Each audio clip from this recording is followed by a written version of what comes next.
Satu langkah adalah sebuah aksi. Saya As Istiana dengan pangkal NIM 042. Pada kesempatan kali ini, saya ingin memenuhi tugas mata kuliah keterampilan berbicara, yaitu dengan mewawancarai pemilik rumah baca Pelangi Senja di Desa Fajar Mulia. Assalamualaikum warahmatullahi wabarakatuh. Waalaikumsalam warahmatullahi wabarakatuh. Saya di sini sedang bersama Ibu Ida. Baik, Ibu Ida boleh memperkenalkan diri dan Nama saya Farida dari Rumah Baca Pelangi Senja yang ada di Desa Fajar Mulia, Kecamatan Pagelaran Utara, Kabupaten Pringsewu.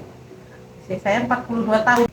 di sini saya sendiri izin untuk mewawancarai Ibu Ida. Apa sih yang melatar belakangi Ibu sendiri untuk mendirikan rumah baca di Desa Fajar Mulia ini, Bu? Oke, aku jawab ya. Awal mulanya itu dulu itu tahun 2020 di waktu COVID-19. Waktu itu kan anak-anak sama sekali nggak ada pelajaran di sekolahnya, diliburkan waktu itu. Jadi rumah baca ini ada waktu itu karena mereka nggak sekolah, tapi kan namanya anak-anak masih tetap keluar nih ya, dan mereka selalu dapat tugas dari sekolahan. Waktu itu ibu-ibu sekitar sini belum banyak yang punya handphone. Nah, sementara waktu ada rumah baca itu mereka mengerjakan tugas di sini, aku foto, aku kirim ke guru masing-masing. Itu sih awalnya dulu sih. Dan juga kan waktu itu setelah berapa tahun, 2 tahun ya waktu itu kayaknya ya nggak sekolah, banyak anak yang belum bisa membaca. Jadi aku ngasih pelajaran membaca lah waktu itu, lebih seringnya untuk membaca. Itu bagaimana kondisi rumah baca masyarakat sebelum rumah baca ini tuh didirikan dan sudah didirikan. Jadi apa sih pengaruh rumah baca ini, Bu? Oke, sebelum didirikan ya, sebelum ada ini anak-anak yang mainnya di luar lah, jauh dari jangkauan masyarakat lah ya di sini ya, terutama ada kasus-kasus yang di luar keinginan kita lah ya. Nah, kalau ada rumah baca ini kan mereka bermain di sini, lebih sering main di sini terpantau sama tetangga-tetangga. Bagaimana proses awal pendirian rumah baca ini dan mulai dari perencanaan hingga sekarang ini sudah beroperasi sampai sekarang, Ibu. Lalu yang terakhir itu proses pengadaan dan pembaruan koleksi buku. Itu sebenarnya dulu punya uang 300.000 gitu buka ini, terus konsultasi sama beberapa teman di Bandar Lampung yang udah punya rumah baca juga. Aku waktu itu tanya uang segini itu kira-kira dapat buku beli di mana, dan mereka jawabnya nggak usah beli, itu untuk beli banner dan alat tulis saja untuk kegiatan selanjutnya. Nah, untuk buku-buku itu aku awalnya dapat dari beberapa teman di Bandar Lampung. Aku datang ke Bandar Lampung, ambil beberapa buku, beberapa dus buku. Nah, dari situ kemudian makin banyak buku-buku datang dari teman-teman yang lain, dari penerbit, dari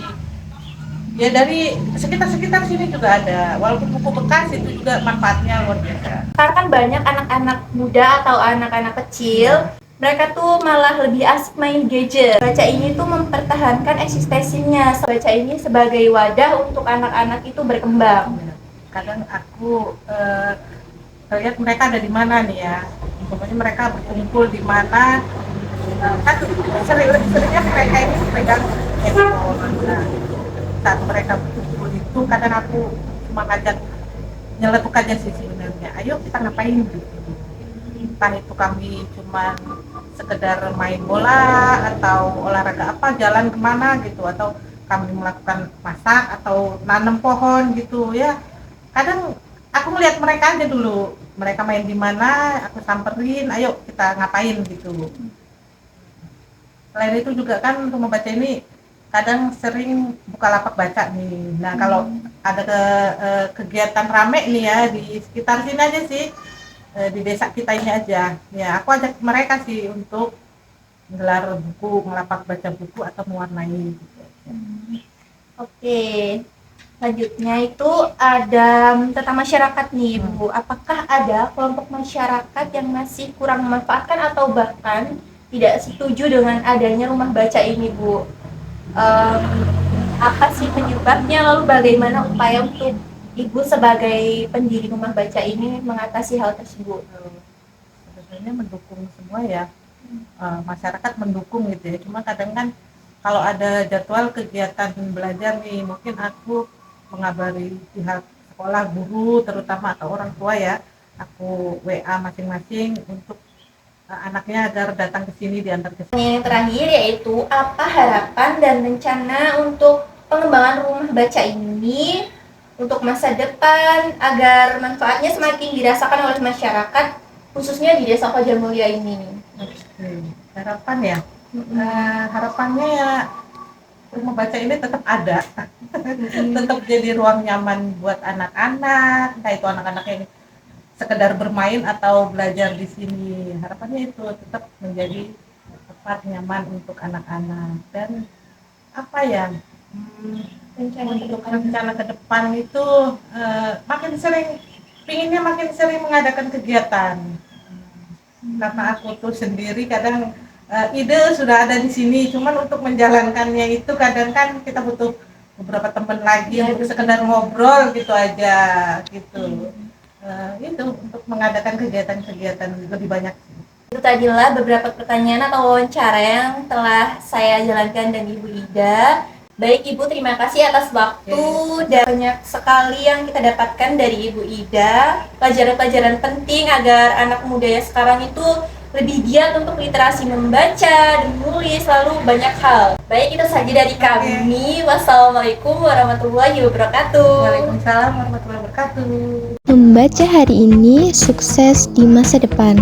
Saya As Istiana. Terima kasih.